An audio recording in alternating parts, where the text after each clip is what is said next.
Tononona aminao ny fiadanan'ny tompo professeur Mialy razanak'olona ihany no miditra ao tokantraminao indray. Raha azonao atao dia ity no partie 4 ka miangavy ianao andana jereo ny partie 1, partie 2, partie 3 any amin'ny YouTube fa efa nalefako any. Dia hotohizantsika ny fampianarana ny lohahevitra tsy miova fa mbola iny lohahevitra milaza ihany hoe tsy mbola fotoanany 7 ans de tribulation zao taona 2025 izao. Tsy mbola ao mihitsy tsika fa mbola ao anatin'ny fianarana fambara, fianarana sinina ary ny atao hoe 3 misy ino filazana azy ny atao hoe période 7 ans de tribulation dia tsy inona fa ny fotoana ipoahan'ny 3e guerre mondiale izay fatratra ao amin'ny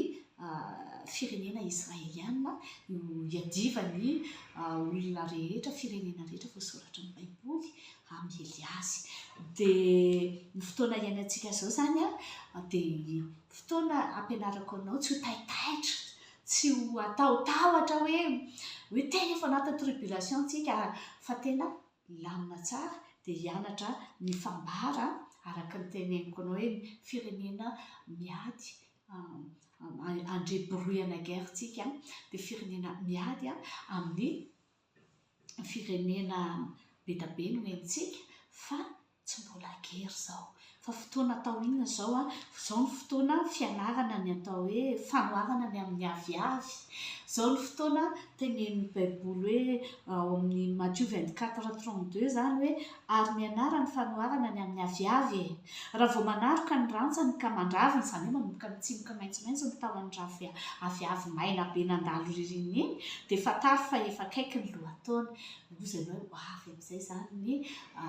orana, ho avy ny fotoana amotsinana, ho avy fantatra amin'ny alalan'ny hazo izy dia ohatr'izay koa rehefa mandray bruit de guerre dia mandray horohorontany, mandray misy fahafatesana mipoapoaka partout, maty ny atsy, nianjerany trano-tatsy, nianjerany misy accident hoe maty gauche droite feno olona maty foana fa vao ratsy foana dia izay ilay zavatra tenen'ny tompo hoe fampianarana anao hitodika amin'i Jesosy zany hanomana ny tenanao mba hiomana amin'ny fiavian'ny tompo, hiomana amin'ny fiaviany izany grande tribulation dia 7 ans zany mbola mamerina an'izany foana fa ary mampatsiahy ny mpampianatra tenin'Andriamanitra rehetra mba aoka mba tsy teniteny foana dia teny zao mihitsy ny troisième zao mihitsy ny grande tribulation zao 2025 zao mihitsy dia farany tsy hitany mpino izay ho arahany jereny tsy hitany. Ianao mihitsy tsy mampianatra anazy hiomana akory inona ary zany ny atao rehefa ho avy le tribulation. Ary efa nampianariko nareo tamin'ny partie 3 teo, tamin'ny partie 3 hoe miamafy ny fahoriana ahazo ny firenena rehetra na any Moyen-Orient raha ny guerre no mipoitra dia tsika tia koa voatifotry ny bomba, tsika koa miaina zany tsy fisiana solika aizany ka tsika mahavita solika, miaina an'izany tsy misy électricité, miaina amin'izany hoe tsisy ny gazy, tsy misy, miaina amin'izany hoe enjehana ny mpivavaka aza manateny hipetraka amin'ny salon fotsiny vao enjehana dia ho persécutena aza tiana kely olona fa misy resaka amin'ny deuxième moitié ny tribulation tapahana ny lohantsika miziriziry hoe izay anompo Jesosy izay tsy asiana zany 666 zany. Tsika moa amin'io rehefa virgine tavela CCT atany rehefa nilozan'ireo namantsika efa lasan'Andriamanitra ny virgine dimy endry fa tsika le nanohatohatra le ampianarana tenin'Andriamanitra dia mino kely fotsiny fa zara fa minona ana fa tsy mety mino be mihitsy. Mpampianatra indray ary niadroadrontsika izany ve ny anareo koa dia izany farano izany foana ny anareo tsika le variana manao izany ho tavela eo dia antsoina hoe virgine dimy adala. Dia izao fampianarako ataoko aminao zao tena fotoana fianarana mihitsy ny ho tonga virgine dimy endry fa virgine dimy endry tonga dia voavonjy ao anatin'ny début iainga le 7 ans de tribulation, iainga ilay 3e guerre mondiale dia efa afen'ny tompo izy mbola mpianatra anao an'izany ary io Jehova io tsy lany tetika stratégie amonjena ny olana. Miteny aminao fa Matthieu 24 nampianatra mihitsy hoe tamin'i Jesosy fa maty izany dia niakatra ka ny an-danitra dia efa nandefa amin'ny fanahy masina fa nampianatra mihitsy Jesosy alohan'ny ingany hoe ho avy ny fahoriana lehibe eto Jerosalema eto daroan'ny olona jentilisa ianareo. Inona tokoa moa ilay izy fa ireo général Titus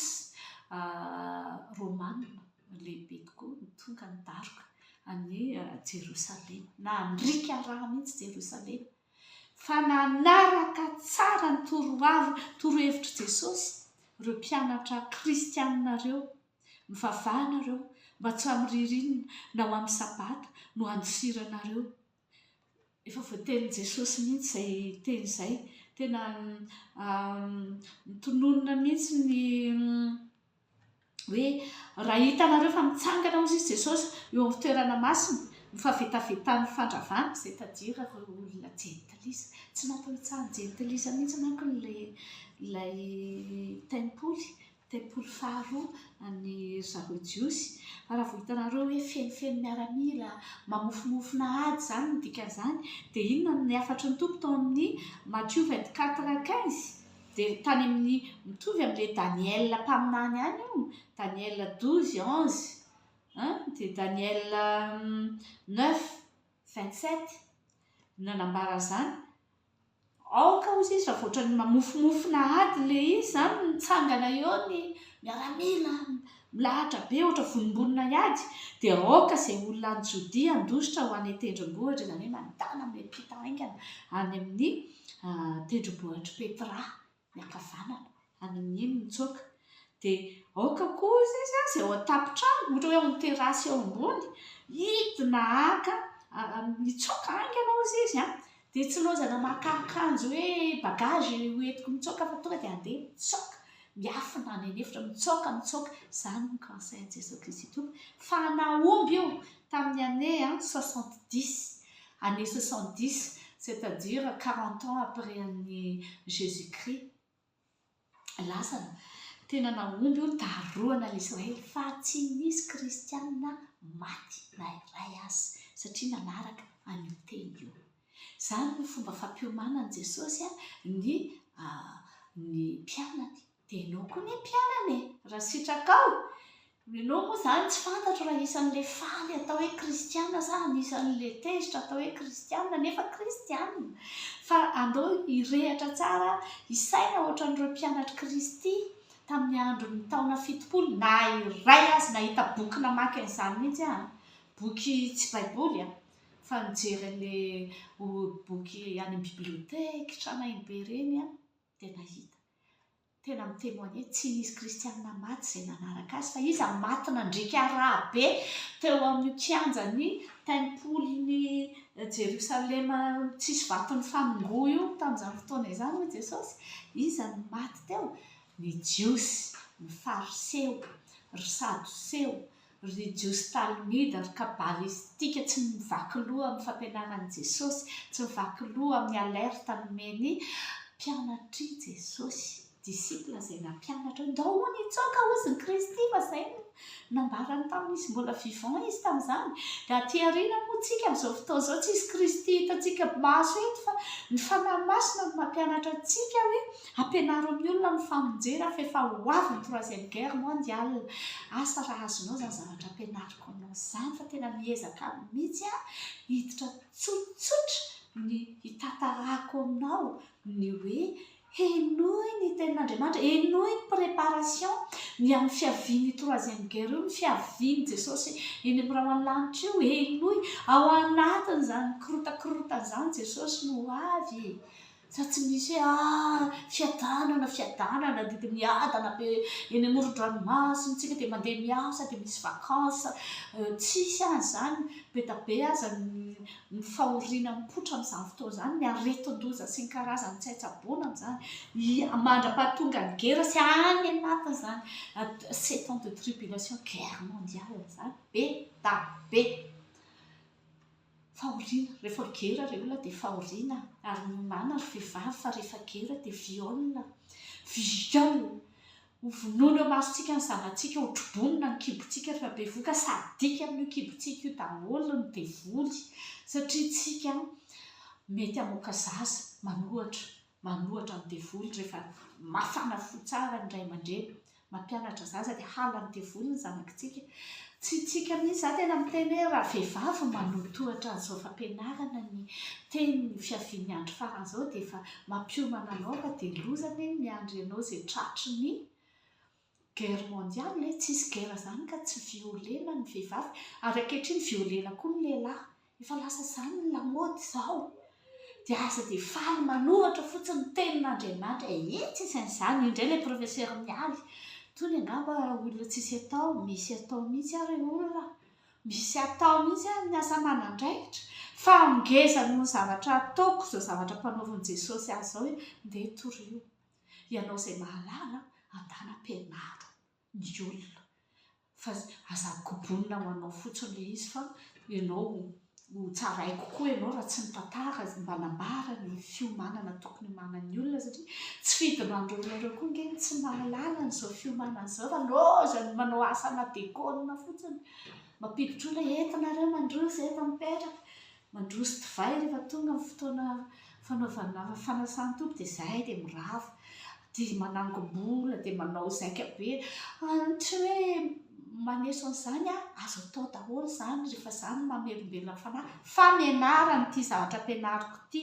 vonjeo ny tenanao mety tsy nisy nitory taminao tsy fidiny ho an'ilay izy misy pasteur tena miteny amiko hoe zaza toritoriana n'izany apokalypsy izany dia zendana no tena hoe fa pasteur ve ity sa ino zany no tokony hotoriana amin'izao andro faran'izao fa tsy miakavianareo tahina miakavananareo tahina miditrareo tahina mivoakanareo tahina tena oka izay azo toria izany fa tsy zany foana mba indray mandeha ao anatin'ny toriteny 20 no mitory an'izany fa mba hampiomany ny olona amin'izao andro faran'izao dia inona ara hoy izay nao ny fotoana tokony handanitsika n'izao fotoana mandra-pahatonga ny troisième guerre mondiale indray dia tsy maintsy ho misy na tianao na tsy tianao fa tsy hoe mipetraka fotsiny eto tsika dia mijery roviana hono izy izany fa izao ny fotoana hiambenana izay ilay fiambenana araka ilay niteneniko tao taminao mialoha kely teo izany tsy fotoana tsony fitoriana fitahiana du matin au soir izao misy zao dia malahelo ery mitenenako an'izany zavatra izany dia misy mitenenao nefa profiko ianao za manao an'izany fa rehefa mba hampianarina zavatra mahasoa dia